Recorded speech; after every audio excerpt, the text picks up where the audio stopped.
Beginning with, I would like to request Shri Fahim Hakji, Director, GovConnect, ilouge Media Private Limited. Next, I would like to request Shri NSN Murty ji to kindly come and join us on the dais. Can we have a big round of applause for him?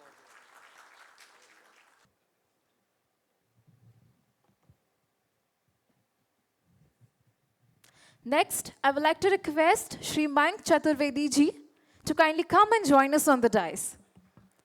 So it's a request to everyone. Let's put our hands together to for all of these dignitaries who will be joining us on the dais for this session. Next, I would like to request Lieutenant General Dr. Shri Rajesh Pant ji to kindly come and join us on the dais.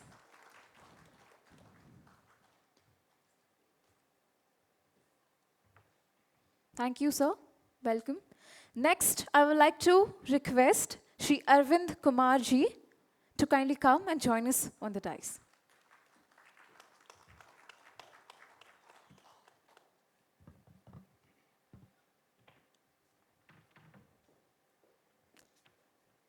Requesting Shri Manoj Kumar Mishra ji to kindly come and join us on the stage.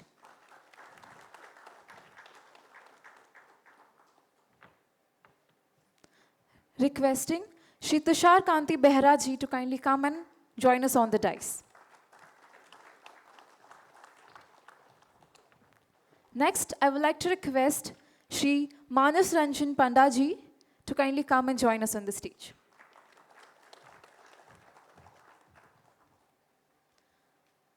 Thank you so much, sir. Thank you for coming and joining us, welcoming all of you to today's conclave. So moving on, I would like to request Shri Fahim Hakji to kindly come and present the welcome address. Thank you.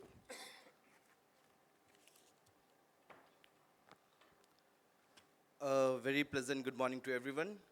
Respected Minister Sir, Manoj Sir, Pant Sir, Panda Sir, Arvind Sir, NSN Sir, Mayank Sir, and to everyone present here. Thank you each and every one of you for being with us today.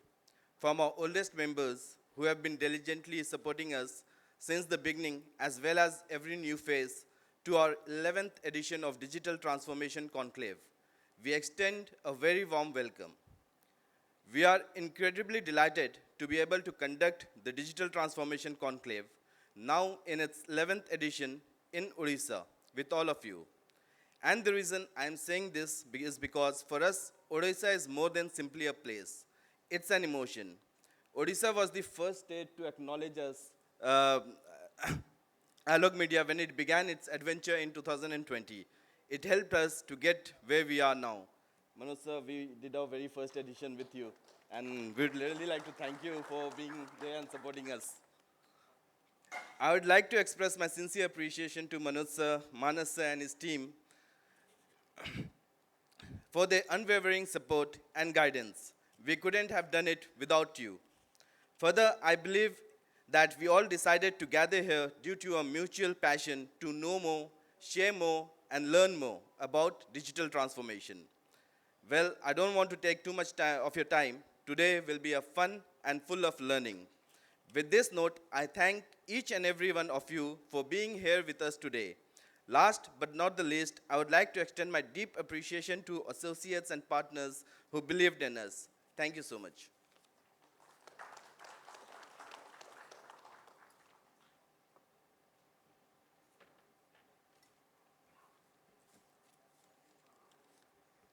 Thank you so much, sir. As said, definitely this has been hosted in Odisha this time, and we are proud host of the 11th edition of Digital Transformation Conclave. So without any further ado, next I would like to request Shri NSN Murty ji to kindly come and present the keynote address. Can we have a big round of applause for him?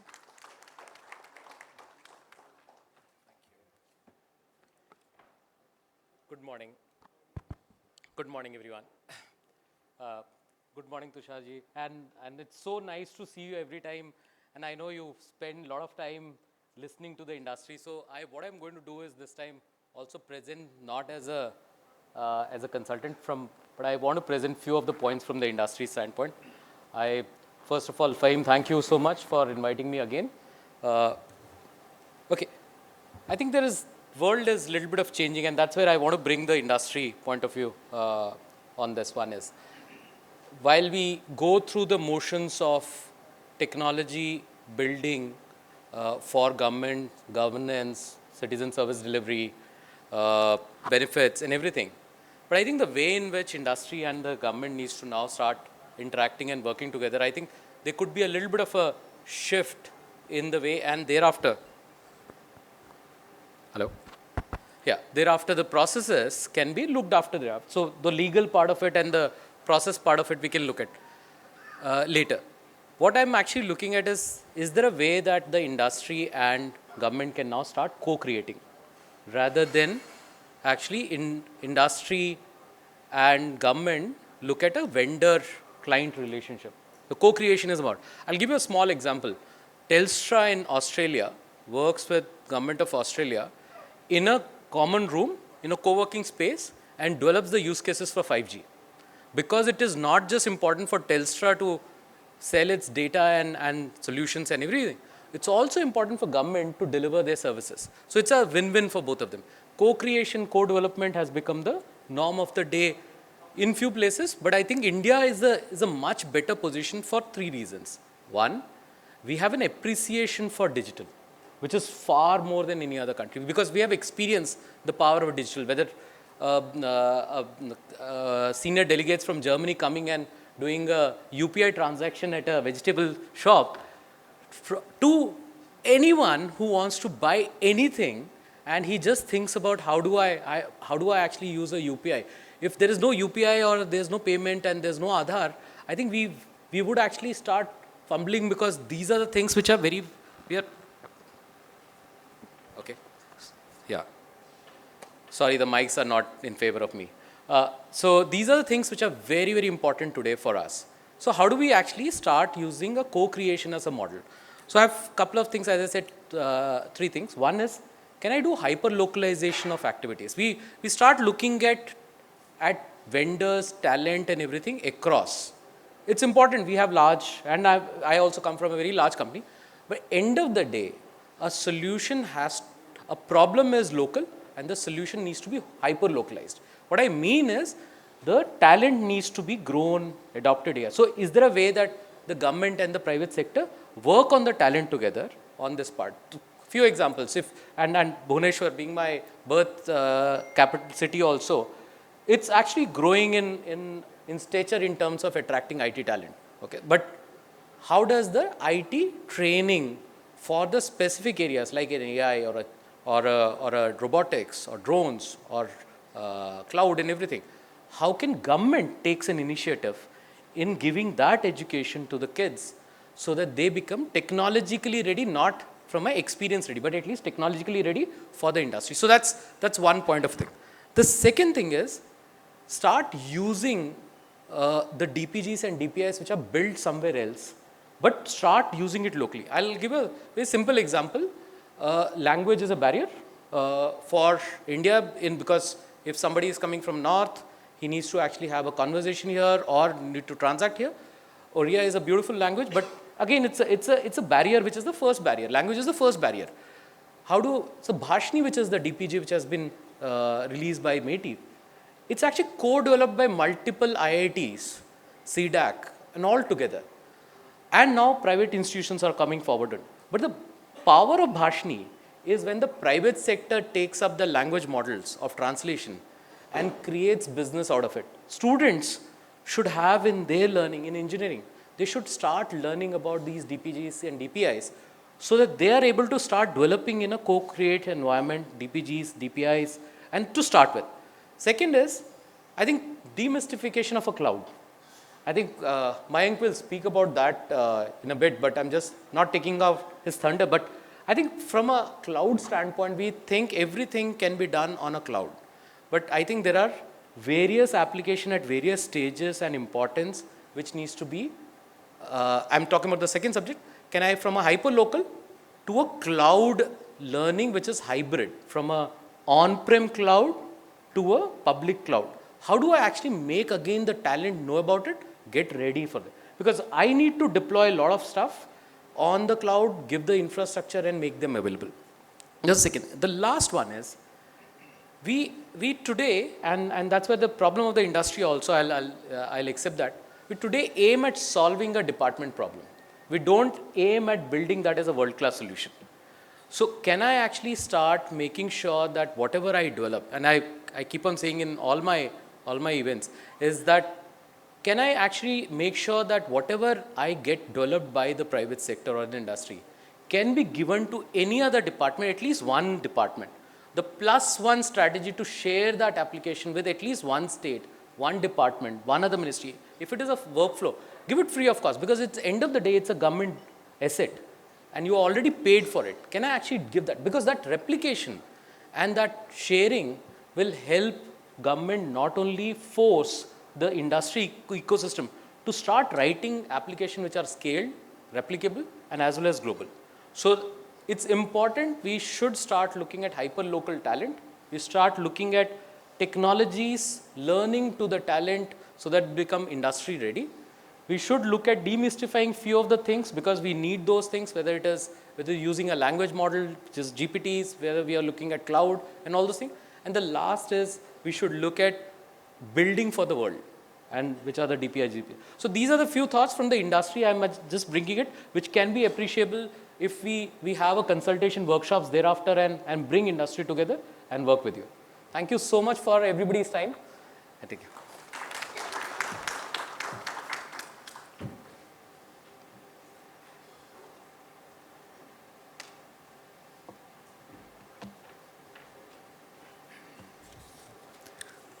Thank you so much, sir, for putting up with so many facts and aspects, and definitely we are looking forward to many more aspects that will be, coming, and we are looking forward to it. So next, I would like to request Shri Mayank Chaturvedi Ji, Director, Public Sector Sales HPE India, to kindly present his keynote address. Can we have a big round of applause for him? Thank you.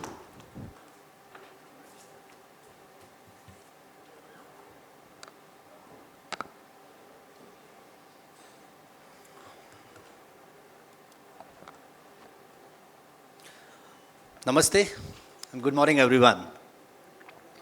It's an absolute pleasure indeed to be here in this room with such dignitaries, both on the dais and off the dais. Thank you, sirs, for taking out time of your busy schedules. Thank you, GovConnect, for inviting HP in this event and giving me an opportunity to speak today.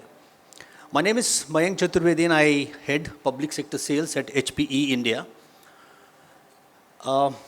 I've been given about 10 odd minutes to speak today, and after deliberating to speak on many things which HP does, I finally decided to speak on these 3 points. One, I'll be speaking about what all is happening across the globe on digital front and what are the challenges associated with it. 2, I will be sharing HP's point of view on how this digital transformation can be accelerated. And 3, I will share with you HP's strategy on making this digital journey successful. Just to set context on point number 3, I want to tell you all that HP's strategy today is revolving around two important aspects. 1, dealing with the problems of data management, and 2, dealing with the challenges of hybrid world. And incidentally, these are the 2 important aspects of and a foundation block of digital transformation. You would have heard HP talking about server, storage, networking, but today I'm going to present a different view of HPE to all of you. I mean, we still talk server, storage, and networking, but now we're making it more relevant for the digital transformation. We're bringing innovations on these offerings to align it with the needs of digital journey. And today we have a completely matured strategy on this to deliver to our customers. And I'll start my presentation to substantiate my statement. Now, before I do that, I want to state an unfortunate and bitter truth about digital investments across the globe. A reality which is not known to many people is that despite major investments on digital transformation, most of the companies are lagging behind. Around $270 billion has been spent on cloud till the end of 2020. And these figures are expected to go to $500 billion by end of 2023. But still, things are going slow as about 70% companies are underperforming. About 83% of the CIOs wanted their organization to be a data-driven organization, but only 24% could actually accomplish this task. Now, because of this, the problem what we are seeing in industry is that there is a transformation divide between the leaders and the underperformers, which unfortunately is widening by the day. While there are leaders who have sprinted ahead, more than 2/3 of the CEO feel that they have fallen behind, and those who have sprinted ahead had actually got double the growth. So it was interesting to find out what these leaders are doing differently as against the underperformers. We looked at the data provided by a top analyst to figure out the growth levers of these leaders. And we could easily make out that these leaders base their transformation strategy on certain realizations, which are, they realize that customer experience is the key, because that's where the digital journey gets created or broken. Next, they realize that they need to expand on the streams of services. The more the services, better is the customer satisfaction. Next, they realized that data is everywhere and can fuel innovation. And lastly, they realized that speed is the new currency. Now, if you see these realizations from a finer lens, the food for strategy for leaders was actually the knowledge where, which comes from legacy data and also the data being generated in real time. So what was eventually known to these leaders? They all agreed and realized that data is the life force which is essential for activating their next generation business and operating models. For some, this was about delivering rich customer experiences across billions of moments. For some others, this was about accelerating decision velocity in their organization to cut the organizational lethargy. But for many others, this was about seeing future around the corner, but driving actionable insights from the data. The importance of data also got validated by what we are hearing from our customers. Let's see the top 3 challenges what they have highlighted to us. First, they highlighted how to fast forward a digital transformation across their multi-generation IT landscape when data is everywhere. It's in the cloud, it's in the data centers, machines, devices, and so on and so forth. Second, they highlighted how to put their petabytes of data to work by driving actionable insights from the data. And third, they highlighted how to increase the freedom of deploying workloads and applications and the data to increase the business agility by keeping sustainability in mind. The reason why I've shared all these facts with you was to make you aware of the importance of being data-driven in today's world.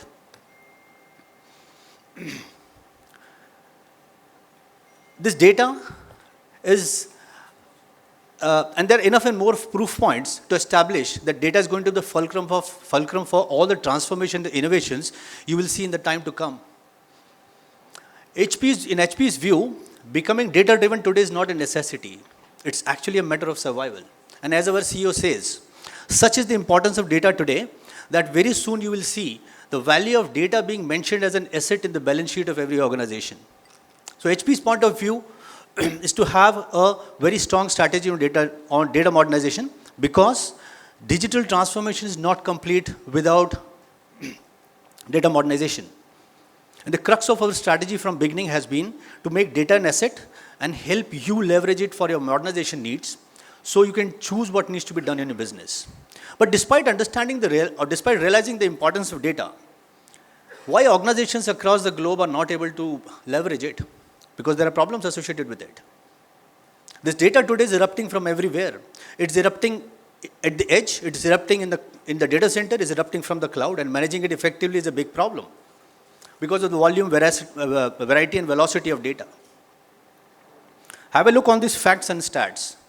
As we move towards a massively distributed world, more than 70% of data will be outside the public cloud, and more than 50% of this data will be created at the edge. HP is hence investing big on edge solutions for compute, edge solutions for analytics, and edge solutions for connectivity. Moving on with other stats, by 2025, the world would see about 150 billion connected devices, generating 175 zettabytes of data, of which 30% would need a real-time processing. And that will impose another problem of analyzing the data. While organizations today are generating and collecting massive amount of data, they are not able to put this data together to generate timely actions and insights. Another fact, it is said that even best of the organizations today on the planet are not able to analyze more than 16% of the total data what they collect, which means more than 80% of the data actually goes waste. Basically, all of us are extremely rich on data, but poor on insights. So to address the complexity of managing and analyzing the data at this scale, we need two broad things. Number one, a strong storage solutions and analytical solution to store, manage, protect, and analyze your data. And two, a unified platform spanning from edge to cloud to data center, which can extend the capabilities of these storage and analytical solutions to the multiple forms of IT which an organization runs. These are the two important priorities of HP. We are bringing innovations on storage and analytical solutions to align with these needs and creating this unified platform called HP GreenLake. And data management is not the only problem which HP GreenLake solves. It addresses one more bigger problem, the problem of dealing with a hybrid world. Going forward, you will see the adoption of all four forms of IT by every organization. For some, this adoption would be by choice, and for some, this will be by force. You will have a data center, a co-location, a public cloud, and also, and of course, the edge. And for a digital journey to be successful, you need to transform each and every block of these four pillars. But the problem is, public cloud has reached only small fraction of the applications, because only 30% applications today are on public cloud. The remaining 70% are outside the public cloud. Now this creates an uneven operating model, because some of the applications on cloud which is agile, and some of them are not, which is not agile. So it impacts your business agility. Also, cloud has its own merits, because it's a vehicle to accelerate speed and agility, and ideally it should be extended to all your workloads. So how to bring this cloud experience to the remaining 70% workloads?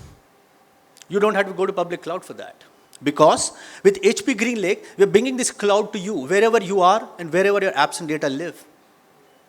With HP GreenLake platform, we'll set up this cloud in your premise. Whether this premise is a small premise or a big premise, whether it's at a main location or a remote location, whether there are 2 premises or 20 premises, we will set up this cloud in each and every premise of yours. And with the emergence of 5G in the time to come, we can extend this HP GreenLake platform to the data where it's being created.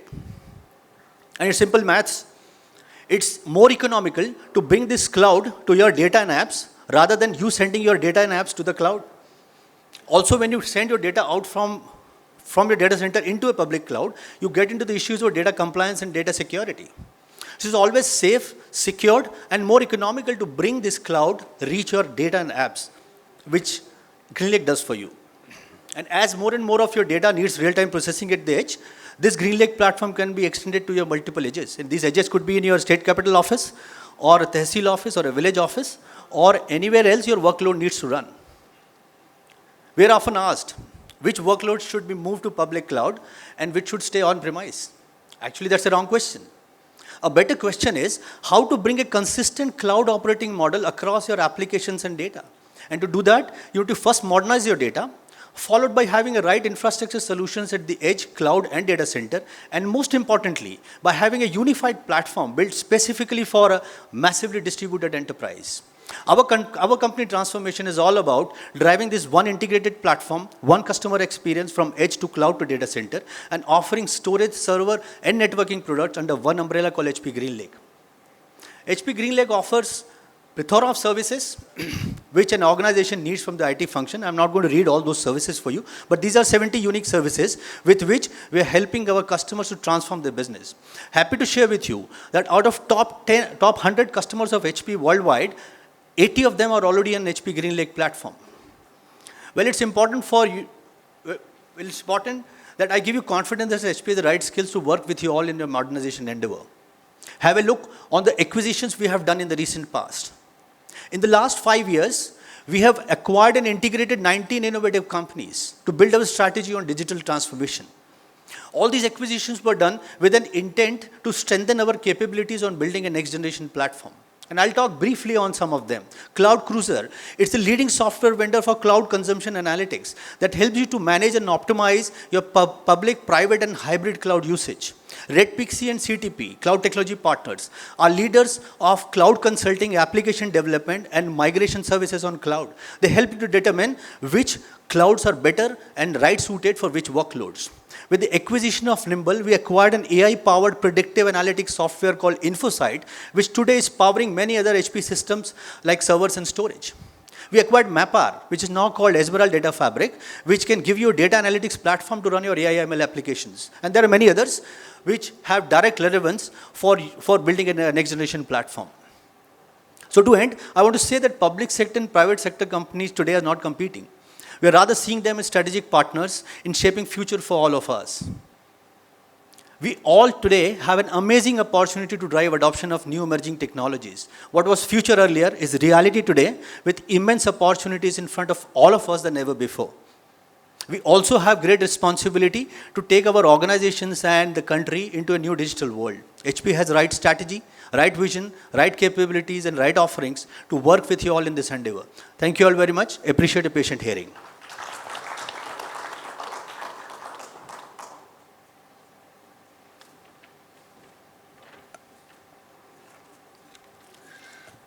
Thank you so much, sir. Thank you.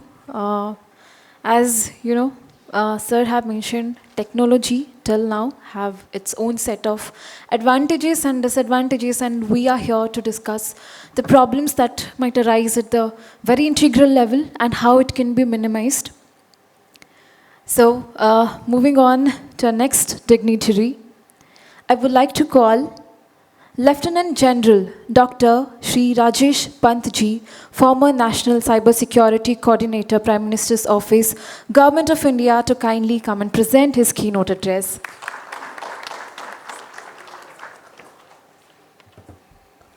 Thank you, Arya, and Honorable Minister Shri 𝐃𝐢𝐠𝐢𝐭𝐚𝐥 ji, dignitaries on the dais, dignitaries in front of me, ladies and gentlemen, wish you a very good morning.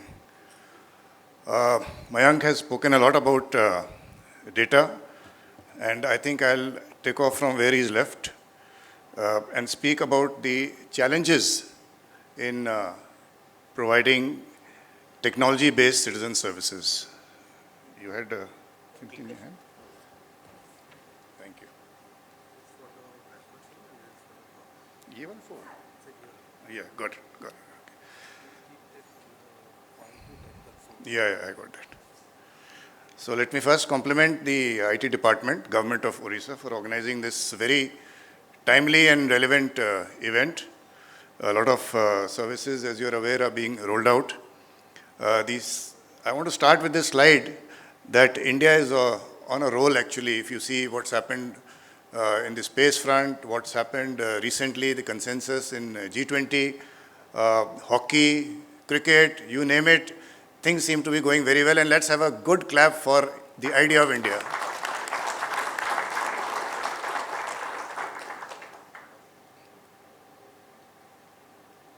Yeah, it's not going forward. Yeah. So, challenges at the state level. First is that with so much of data that he spoke of, how do we maintain the security of this data? That is the place where I'm going to be discussing about. How do we maintain the confidentiality, the integrity, and the availability of this large amount of data that we are going to generate. One of the suggestions I have for the state, besides all the other good things that you are doing, is that we are carrying out a pilot in the National Informatics Center on providing a quantum safe connection between the data center and the users. So all the secretaries in the Government of India, they are being given this small box through which they will connect to the 𝐃𝐢𝐠𝐢𝐭𝐚𝐥 or whatever other cloud is there. And there is this lab in Bangalore. It's an indigenous solution called QNU Labs, Q-N-U. So those interested can contact them. That is one of the recommendations I have. How to ensure privacy, privacy of the personal data. It's a very hot issue. 11th August has been a turning point in the legal journey of our nation. And I'll spend a few minutes on that out of the 10 minutes given to me, just to highlight the importance of the DPDP Act, which is now in vogue. Then what are the ethics of relying on the new technologies that we are going in for, the artificial intelligence, the machine language. I can tell you in Estonia, all court cases where the litigation is up to $10,000 are decided by the artificial intelligence. And 90% of their cases go like this. In fact, we have a great backlog of cases in our country, and that is one of the aspects that we can consider. And if you have a doubt, then if you have a dispute, you can go to that human judge subsequently. But 90% of the cases and the small fines, traffic fines and stuff like that, they're all decided by the AI. So the next is, of course, the supply chain infections. Supply chain aspects are getting more and more important. In the Government of India, you are aware, in the telecom sector, we have created a National Security Directive so that every product connected to the telecom network of India is a trusted product from a trusted source. Last 5 years, I was the designated authority to classify what is a trusted source or what is the company that is a trusted source. And we used to go to the grandfather of that company, who is the ultimate beneficiary, does it have any connections with the military of that nation, etc. And the trusted product is the equipment, and we go down to the active programmable semiconductors, see where the silicon is coming from, and whether that is a trusted source or not. So supply chain aspects are going to become more and more important. And finally, of course, while we talk a lot on IT, I think the IoT aspects, the SCADA, PLC, and the Industry 4.0 aspects are also equally important. So, I think there is, yeah, okay. So this is a slide why cyberspace is at risk. You are all aware that the money is there and the criminals go after the money. This is a slide which is showing the threat landscape of India. These figures are all from CERT India. 5 years back, 50,000 incidents were reported. Last year, 14 lakh incidents were reported to CERT. Last year also 14 lakhs were reported. Of course, one of the reasons is the sheer numbers. We have 1.2 billion mobiles and 800 million internet connections. So the numbers are more, but otherwise also, as Indians, I think our sense of cyber hygiene needs to be improved, certainly. And we are also very fertile in generating data.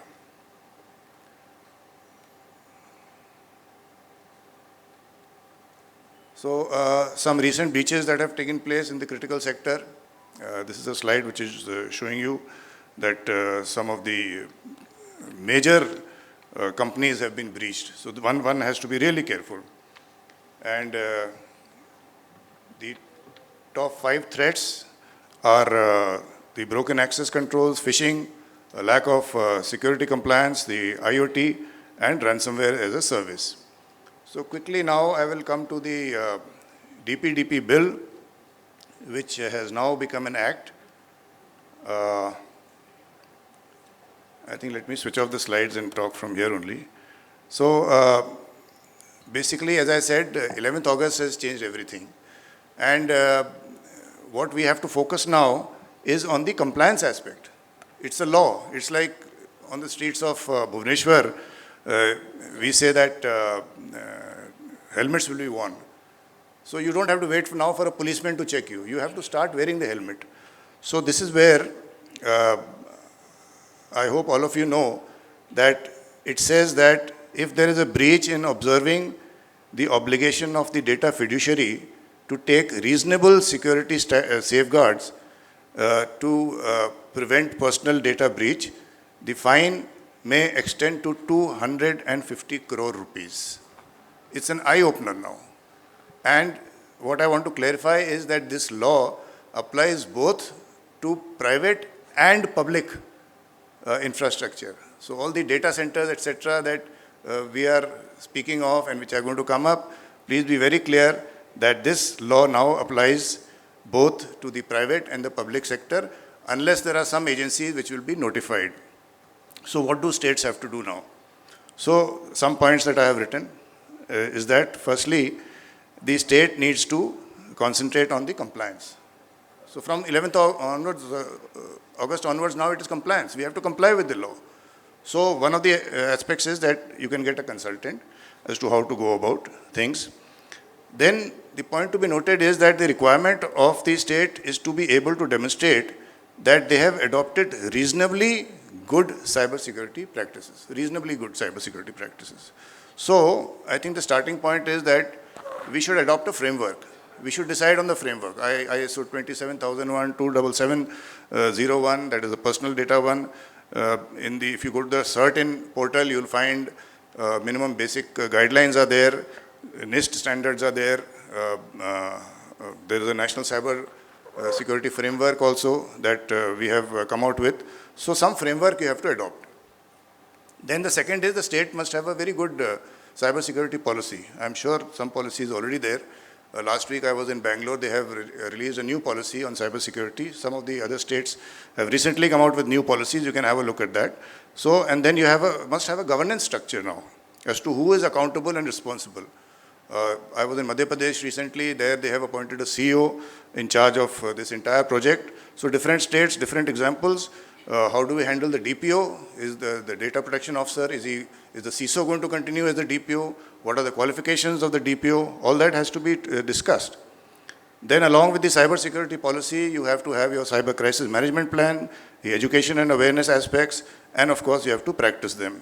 You want to ensure that the external audit has to be carried out. Continuous automated red teaming is also one of the aspects that you can consider.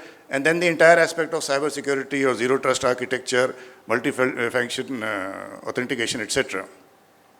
One recommendation I have is that those who handle the personal data should work in separate enclosures. And also the access controls for that particular enclosure and those people, that has to be monitored.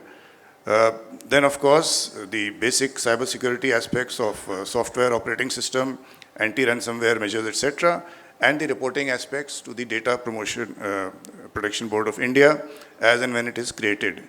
With my experience in the government and some of the recent boards that we have created, I would say 9 months to 1 year.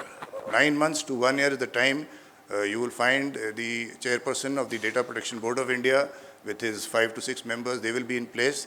And then, of course, they will come out with what is sensitive, personal, and the fines, etc. And meanwhile, you will find that for different sections of the Act, the notifications will start coming out.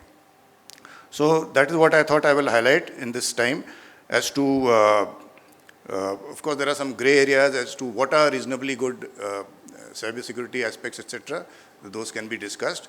But the point I'm trying to make is that while the Government of India has come out with an excellent Digital India initiative, the digital public infrastructure is in place, almost all departments, education, agriculture, everyone is now taking advantage of all these citizen-centric services. But a word of caution, it is like the surgeon's knife. It can be for good or it can be for evil. With that, thank you very much for giving me this honor. Jai Hind.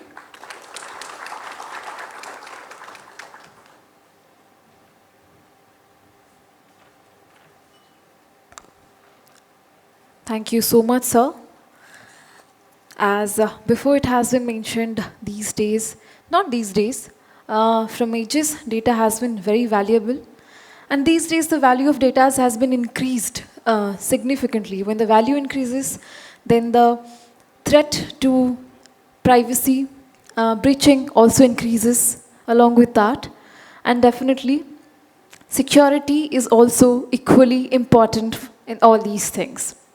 So moving forward, next, I would like to request Shri Arvind Kumarji, Director General Software Technology Parks of India, to kindly present his keynote address. Can we have a big round of applause for him? Thank you.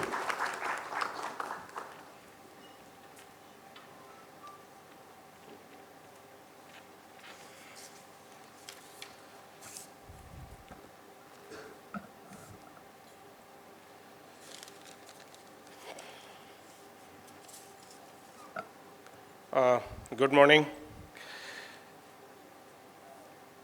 Honorable Minister, it's too far also.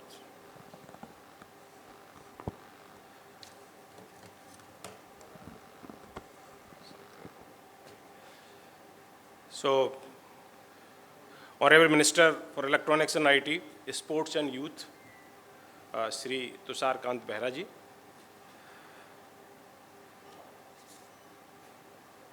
Principal Secretary, Electronics and IT Department, Chairman, OCAC, Government of Odisha, Sri Manoj Kumar Mishra ji. Other dignitaries on the dais, dignitaries in the room,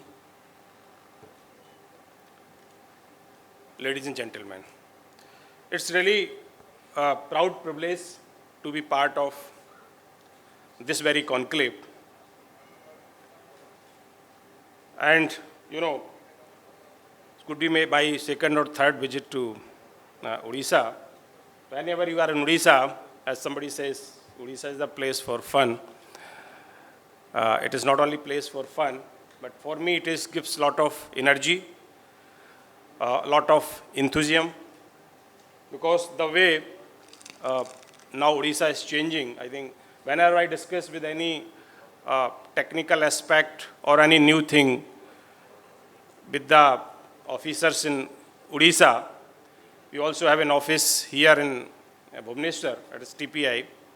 When we discuss any issue, whether with Mishra ji or Mr. Panda or Sunan Patnaik, they always say, yes, state government is working on that. State government has already got the policy on this. So that kind of proactive step they are taking, the way our Odisha is progressing, I think it is amazed. We all are amazed with this. I think not today but tomorrow, development of Odisha, transformation in Odisha may become the case study for across the world. I'm for sure that. The main difference which somebody is talking about, that leaders are not putting that much effort for data and digital. Main difference in thought process, which I always think, there is a difference between digitalization and digital transformation. Sometimes we confuse these two words. We think now digitalization happened, we have created land record in digital format, we have implemented e-office in the government, we have made the payment on UPI.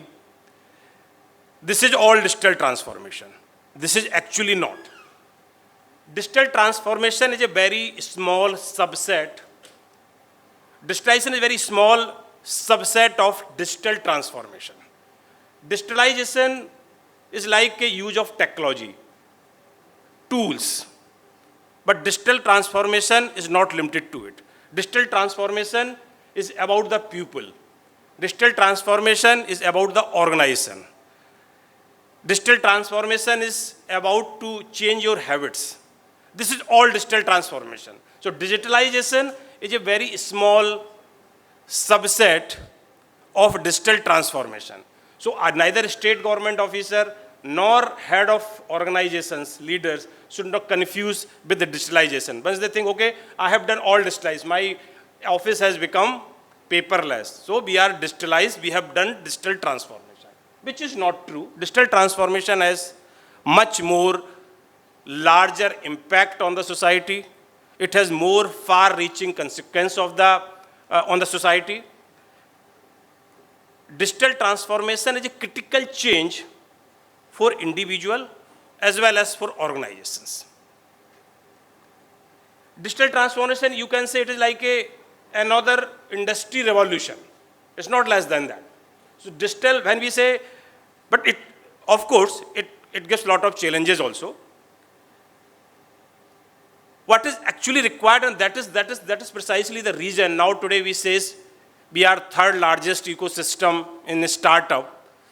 We say we have created more than 100 unicorns in this country. Why startups are able to do better than the conventional industry? Because they are thinking digitally. So once you start thinking digitally, today we think something in Odia, then convert into English, then we give the speech that is not connected to your emotions. The reason you are thinking in Odia, you are thinking in Hindi, converting into English, and then giving the speech. Once you start thinking digitally, today what we are doing, we are thinking analogy, we are thinking how to convert existing system, make it digital. That is where the problem is. Once we start thinking, these startups are thinking digitally only. They are not thinking Something which is first analogous, then convert into digital. And that is where the gap is between digitalization and digital transformation. And this new businesses, which is coming in the form of, we say, startup generally, that is why they are more customer-centric. So tomorrow's leader or today's leader who are of conventional industry, if they not bring that digital thinking in their thought process, that digital thinking in their leadership, digital transformation can't take place. They have to now, today's youngsters, today's innovators, they want horizontal architecture in their organization.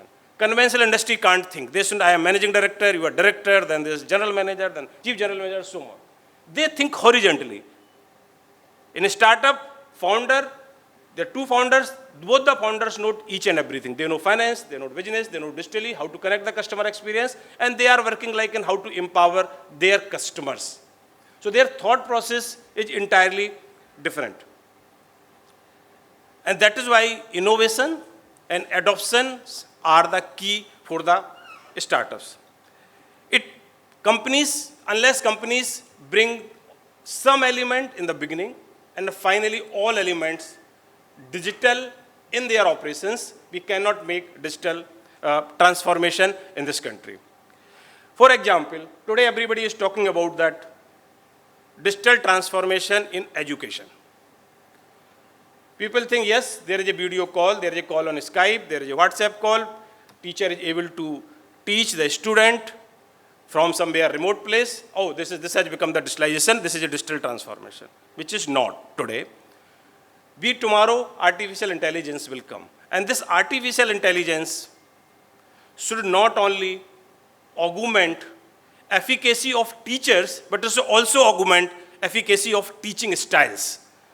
Tomorrow, it is quite possible that you need, which is teaching could be very personalized. When I say personalized, it does not mean personalized game. When I say, whether there is a class of 30 people, 30 students. Today, whether electronically, through video call, or in classroom, you are pitching all 30 students at the same level. Artificial intelligence can introduce that every student is being at the different level, the level which he requires. If we can think in terms of that, unless we keep thinking in terms of that, there is a very good teacher teaching from the Delhi, taking the coachings or tuitions or classroom sitting in the Bhubaneswar, it has become digitalized. It's not. Unless we plan to introduce that, yes, unless we are able to personalize education to each student through artificial intelligence, then it will really become the digital transformation. Be at STPI, since I am from STPI, therefore it will not be good that I should not tell about the STPI as well. So Software Technology Parks of India, we have 63 centers across the country where we incubate small companies. We have 22 centers for entrepreneurship, which are domain specific. The best part is in Odisha, we have highest, which is 3, and these 3 are on emerging tech. We have on VAR COE, and then we have on electronics also, it's called ESDM. So we have 3 centers of entrepreneurship at Bhubaneswar. We have 4 STPI centers already in Odisha, and 4 are going to be set up very soon. So there will be highest number of STPI center in the Odisha state. That is why you can understand what are the priority for STPI as in Odisha. Today government has already, everybody is talking about the digital public infrastructure. We have created a digital public infrastructure, not for this country, but for the world. Now next, this India stack could be for Ayushman Bharat digital mission. It could be for agri-stack. And there are a number of developments like Vasni, which central government is doing for the digital transformation in this country. In the end, only I will say, you disrupt, otherwise you will be disrupted. Thank you. Thank you very much.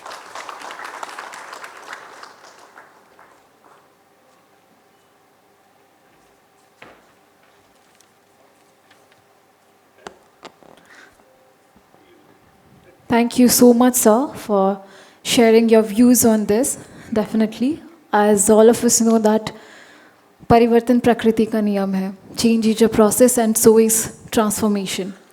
So I'm really looking forward to all the problems and solution that has been given in today's conference.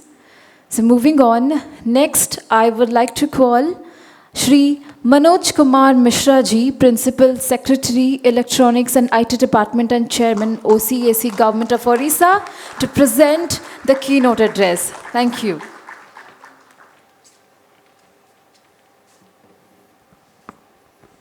Thank you so much. Honorable Minister, Director General Sri Arvind Kumar sir, we have Dr. Pant, Cyber Security Coordinator and who worked extensively with the PMO Government of India. Mr. Mayank from HP, friend Mr. Murty from Deloitte, and Fahim, and my colleague officer Manas, and all my friends, if I may address all of you like this. First, a round of applause should be for today's date. Today is Happy Engineering Day. It's wonderful that on Engineering Day, I think majority of the participants here would be engineers. I am not, but I think we should rejoice because engineers have created this digital infra. I would start, since we have been introduced to give keynote addresses. There have been too many, so I hope you are not bored yet. So instead of starting from beginning what I had thought I'll speak, I'll just take it off from where Arvind sir has left on disruption. If we see last 30-40 years, because we are talking about transformation, I am bringing in a little larger scale, a bird's eye view rather than going into what government should do, what private sector should do. In last 30-40 years, if we see, there has been 3 great disruptions for the reason why we are here talking about transformation digitally. One is when we got enterprise software. That's about 30 years back when we were just about after college, we got, the Windows came. So it changed mainly because there was efficiency in distribution of software. So you could get a software in a disk and then take it to anywhere, whether in Japan, Timbuktu, Kerala, Odisha, wherever you can take it and boot your computer. Earlier to that, it was not available. So enterprise software is what rebooted the system of digitization. Thereafter, that's the first thing. And right after the what we say is enterprise software, it went on further and further, then it deepened and we worked with software everywhere. But yet, adoption of technology and software adoption was a challenge because it was costly. It was capex driven. So I would agree with Mayank when he talked about cloud so much. Cloud technology actually made it far more democratic, adoption of technology. Now individuals, small startups, the stories that we hear today, they are not dependent on creating a data center. They are not supposed to buy so many servers. So they can take it as a service from a public cloud. So cloud essentially decoupled your capex from opex. So that gave a major impetus to small and medium companies to adopt technology. That's a major thing which has happened, which we often overlook.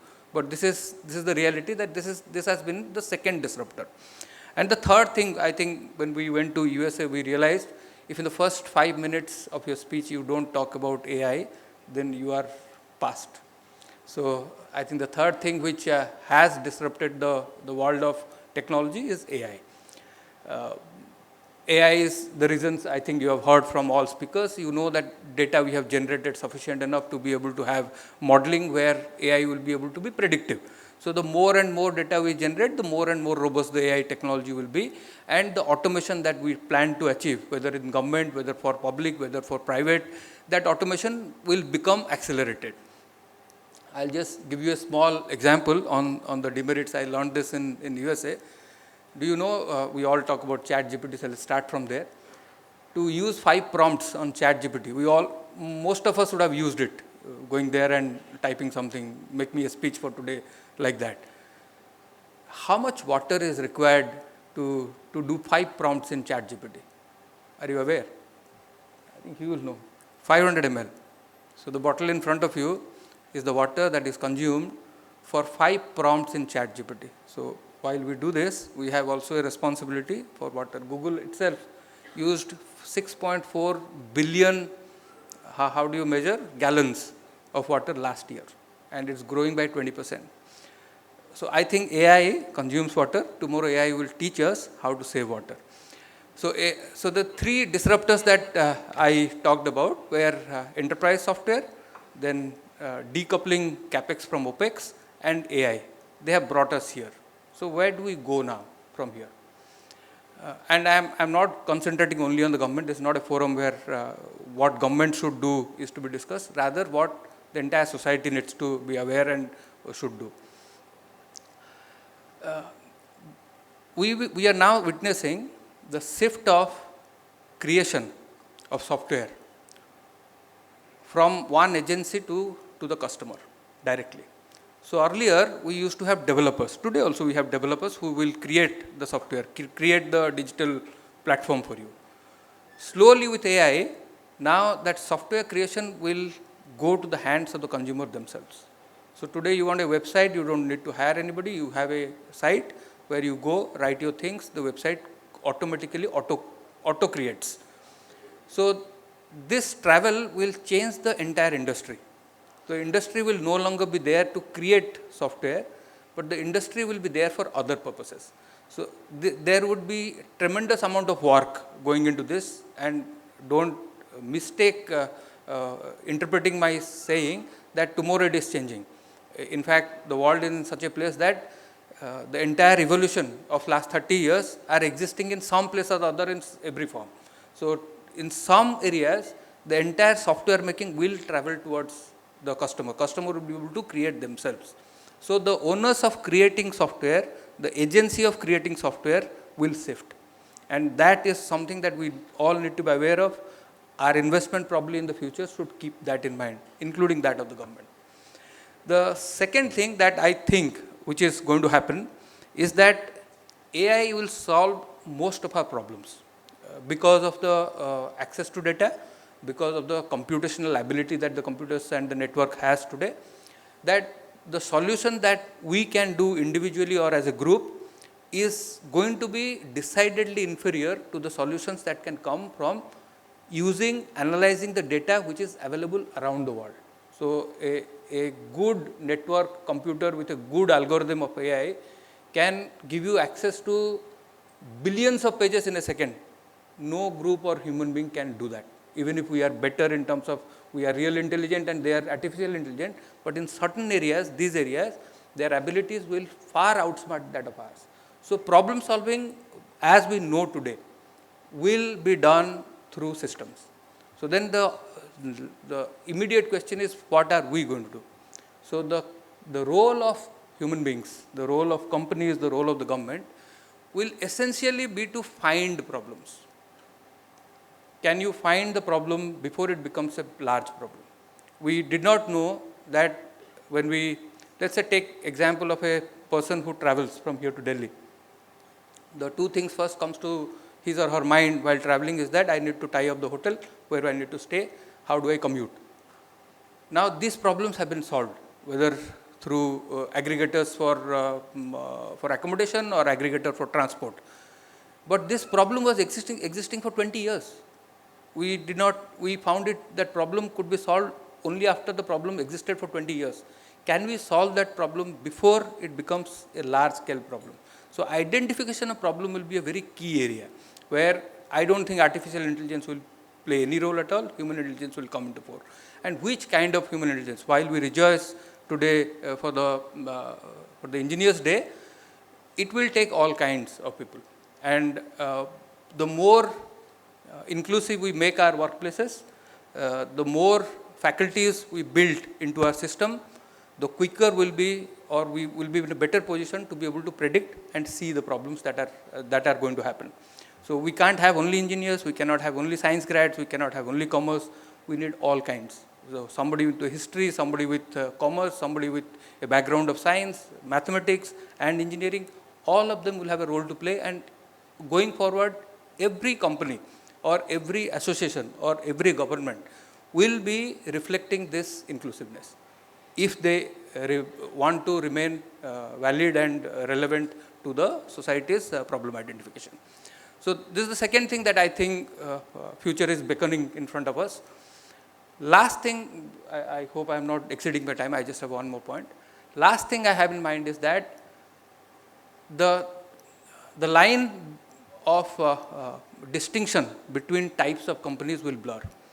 So today we talk about metallurgy, fisheries industries, we talk about consulting as an industry, we talk about hardware providers as industries, software providers. These lines will all get decimated.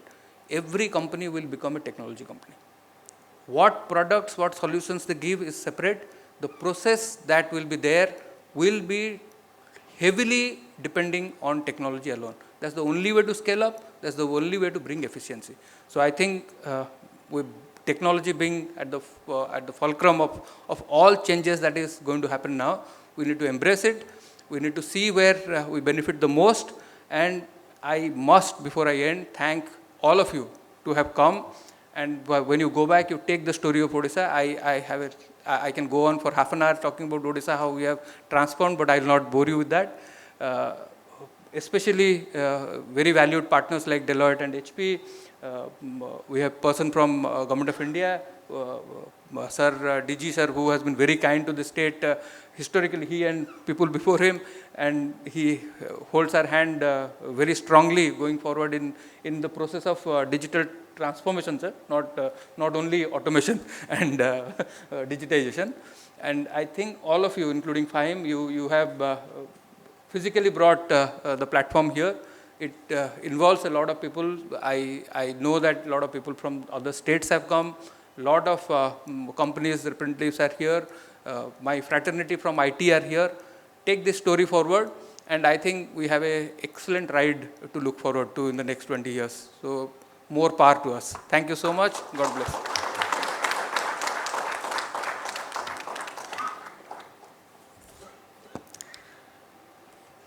Thank you so much, sir.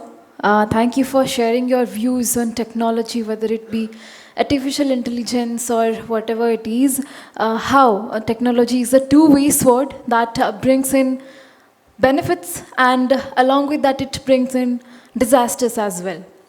And that's where human mind comes to rescue. We are really looking forward to it. Thank you so much. So moving on to our next dignitary, I would like to call Shri 𝐃𝐢𝐠𝐢𝐭𝐚𝐥 ji, Honorable Minister of Electronics and IT, Sports and Youth Services and Home Government of Odisha, to kindly present the guest of honor address. Thank you.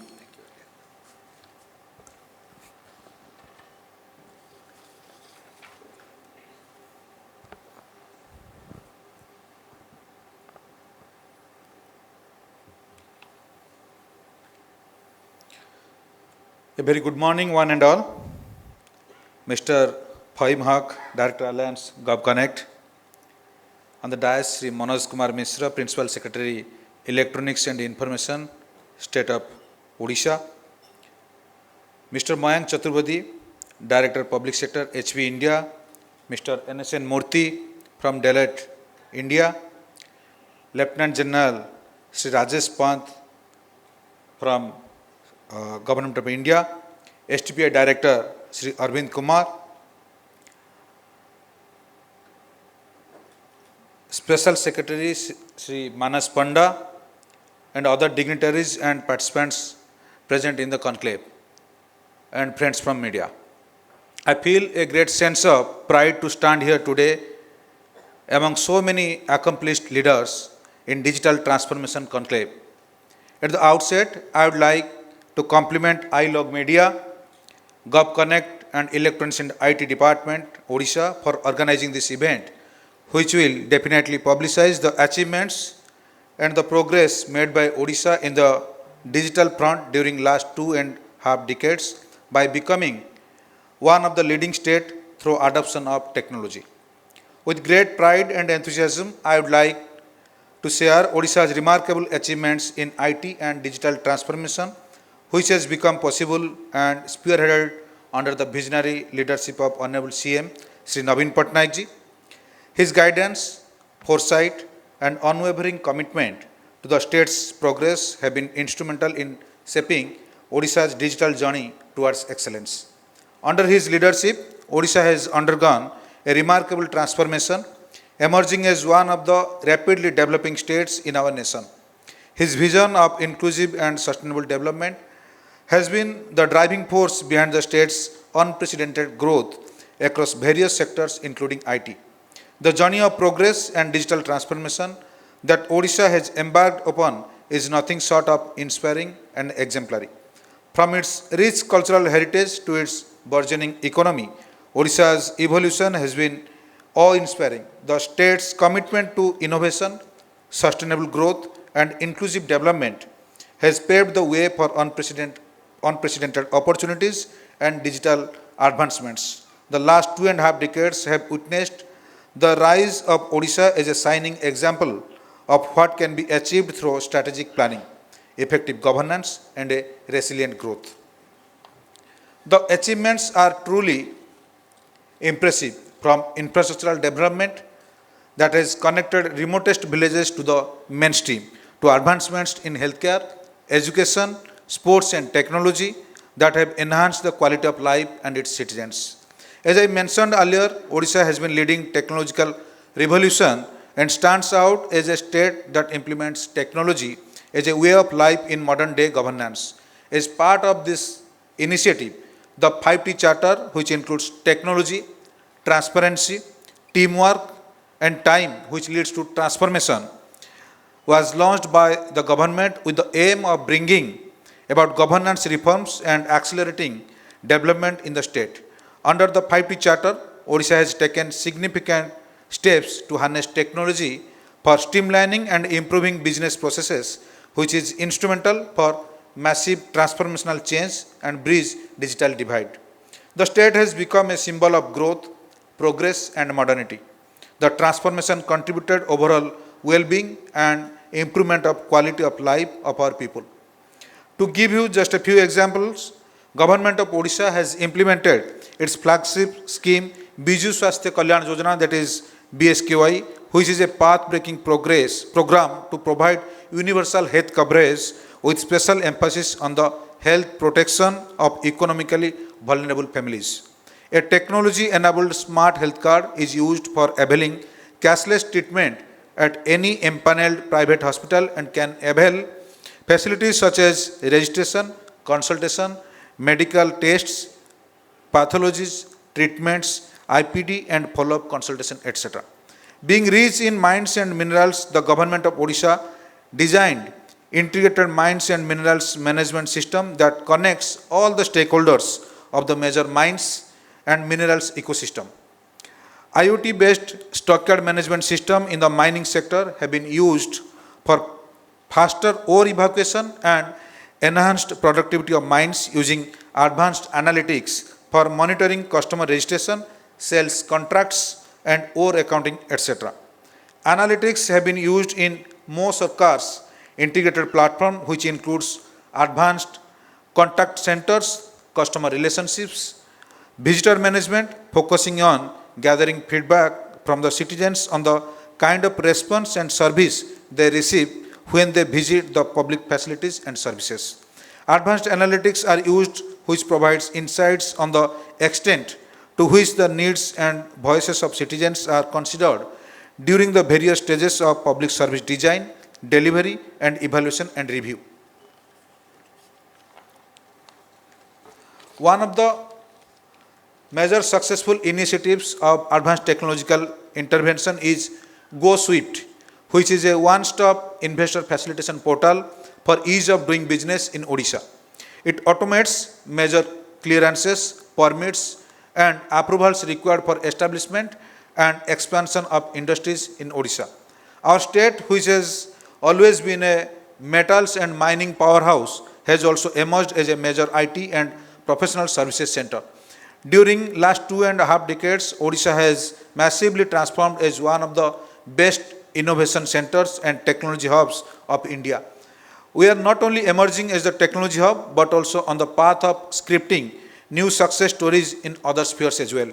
The progressive policies of government and conducive environment has resulted in encouraging effect as Bhubaneswar have become ideal destination in the country, having major IT companies like Infosys, TCS, Wipro, Tech Mahindra, L&T Infotech, Mindtree, Capgemini, Coforge, Happiest Minds, Infosys BPM, and global MNCs like IBM, PwC, Black Knight, Ernst & Young, Deloitte, Centric, and many more have set up their offshore development and outsourcing centers here in Bhubaneswar. Some other leading MNCs like Intel, Adobe, and Global Foundries have collaborated with the state in field of AI, education and skilling in electronics manufacturing. Moreover, the state of Odisha has a vibrant startup ecosystem, having more than 1,500 startups which aspire to be among the top 3 startup hubs in India through strategic partnership, conducive ecosystem, investment and policy intervention. We always want it to grow more, achieve more and prosper more. As we look to the future, it is clear that Odisha's digital potential knows no bounds. The foundation that has been laid over the past 2.5 decades sets the stage for even greater achievements and milestones in the years to come. In conclusion, digital transformation is not just a technological journey, it's a journey of empowerment, progress and inclusivity in Odisha. With its immense potential and resolute spirit, we are well poised to embrace this transformation and emerge as a shining example of showing to the world what can be achieved through adoption of technology. We look forward to continuing this collaborative partnership and achieve more success in digital landscape that will further inspire and uplift. Together, we can continue to set new benchmarks in digital development and create a brighter future for the people of Odisha. Thank you. Jai Jagannath. Bande Utkal Janani.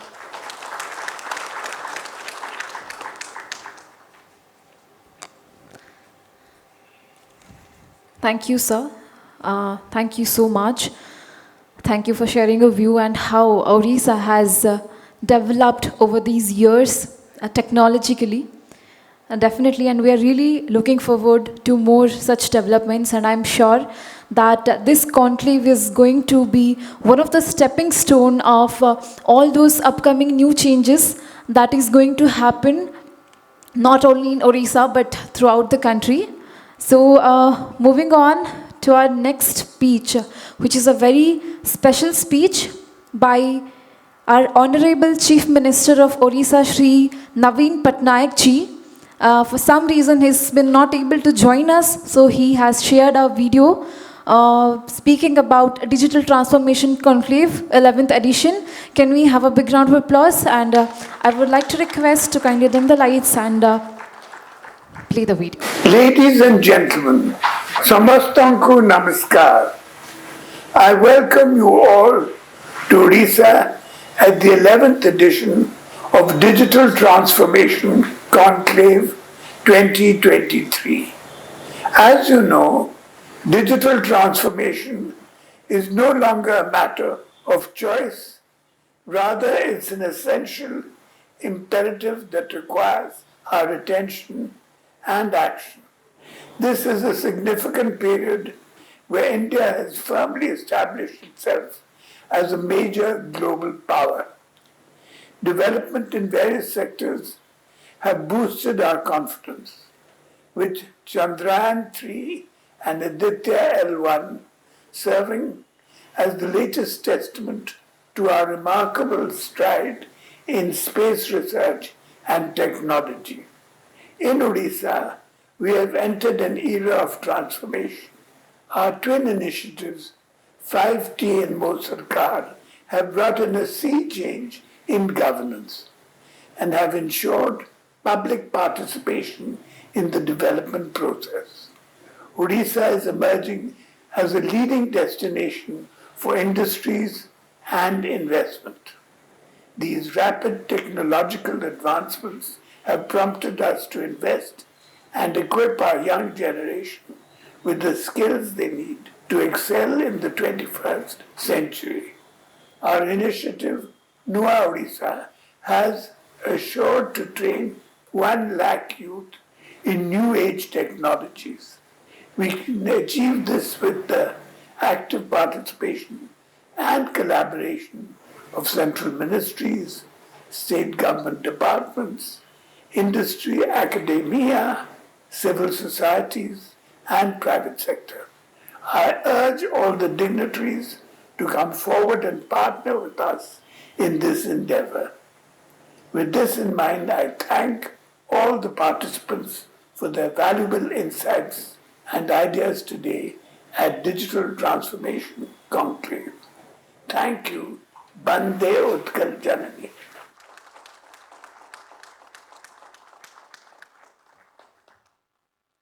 Thank you so much.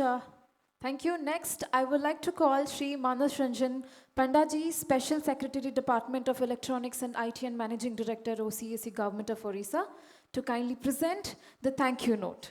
Can we have a big round of applause for him?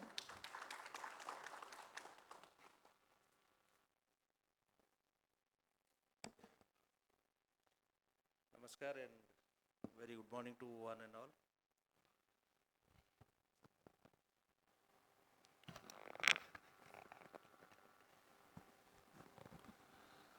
Honorable Minister for Electronics and IT, Sports, Youth Services, Sri 𝐃𝐢𝐠𝐢𝐭𝐚𝐥, esteemed dignitaries on the dais, of the dais. It is my distinct honor and privilege to stand before all of you today to deliver the vote of thanks on behalf of Government of Odisha, Electronics and IT Department at this Digital Transformation Conclave. First and foremost, I would like to express my profound gratitude to our Honorable Chief Minister of Odisha, Sri Naveen Patnaik, for his inspiring word through the recently shown video message. And all the esteemed speakers who have graced us and shared their valuable insights, thoughts, and wisdom in the inaugural and opening plenary session of this Digital Transformation Conclave. Your address have illuminated not only the current scenario of digital transformation, but its profound impact on the governments, business, and society at large. I would like to extend my heartfelt thanks to our Honorable Chief Minister for his kind words. Sir, under your leadership, the state has made reasonable transformation and emerging as one of the rapidly developed state in the country. I would like to extend our sincere thanks to Sri 𝐃𝐢𝐠𝐢𝐭𝐚𝐥, Honorable Minister of State, Electronics and IT Department, Sports and Youth Services, Home Department, Government of Odisha. Sir, your vision and insights into the digital transformation journey of the state and commitment to achieve more in this point are truly enlightening and encouraging. I would like to express my heartfelt thanks to Sri Arvind Kumar, Director General STPI, for coming all along from Delhi and sharing his insightful thought and enlightening us the greater role played by STPI, and particularly the difference between the digitalization and the digital transformation. Thank you, sir. My sincere thanks to Sri Manoj Mishra, Principal Secretary, Electronics and IT Department, who is also anchor of this entire event, for sharing the detail on the flagship program of Government of Odisha and its successful digital transformation journey of the state, and sharing the vision in shaping a fully digital transformed state. My special thanks to Lieutenant General Dr. Rajesh Pant, Mr. Mayank Chaturvedi, Mr. N.S. Murty, Mr. Fahim, for sharing their enriching experiences and insightful thought on rapidly evolving digital landscape of the country and its impact on the society. Last but least, I would like to thank each and every delegate and participants of this conclave. Your active participation and keen interest have contributed to the vibrancy of this conclave. At last, I can say that the Digital Transformation Conclave is not just a conference, it is a testament to the fact that the world is evolving at an unprecedented pace and technology is at the heart of the transformation. Let us carry the knowledge and insight gained here, and as we continue to navigate the ever-evolving digital landscape. Thank you once again to all the speakers, sponsors, attendees and everyone who played a part in the making the session a resounding success. We know a lot of our dignitaries, they have come outside from Odisha first time. Those speakers, delegates who have come from different part of this country, I wish them a very pleasant and comfort stay in the temple city and unique state and explore India's best kept secret. Lastly, I would like to thank the GovConnect for making this possible today. And also I'd like to thank my colleagues from OCAC who have done tremendous job for making this possible. Thank you very much. Jai Jagannath.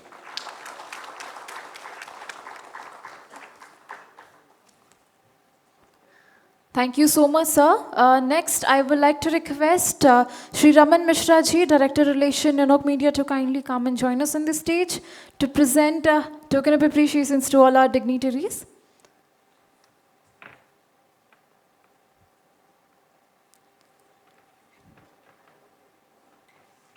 I'd like to request all the dignitaries to kindly stand up. Okay, thank you. I'd like to request Shri Raman Mishra ji to kindly present the memento to Shri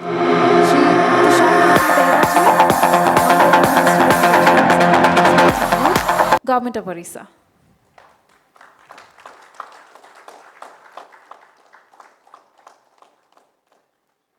Thank you so much.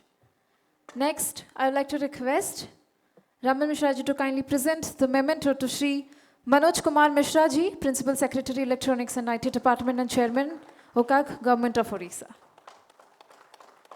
Thank you so much, sir, for coming and joining.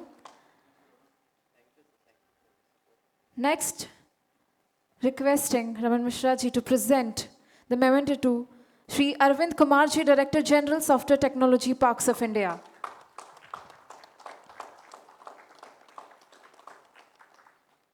Thank you so much. Requesting Shri Raman Mishra ji to kindly present the token of appreciation to Lieutenant General Dr. Rajesh Pant ji, former National Cyber Security Coordinator, Prime Minister's Office, Government of India.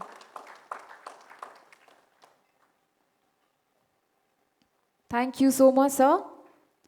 Next, I'd like to request to present the memento to Shri Manas Ranjan Pandaji, Special Secretary, Department of Electronics and IT and Managing Director, OCAC, Government of Odisha. Thank you so much. Now I'd like to request to present the memento to Shri N.S.N. Murty ji, Partner, Government and Public Services Consulting Leader, Deloitte, India. Thank you so much, sir. Thank you for coming and joining.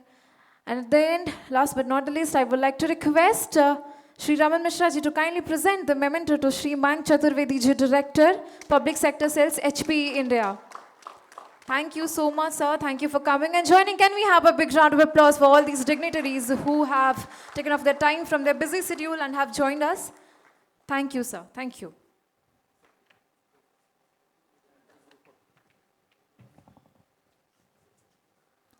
Okay, now I'd like to request everyone to kindly come closer for the group picture.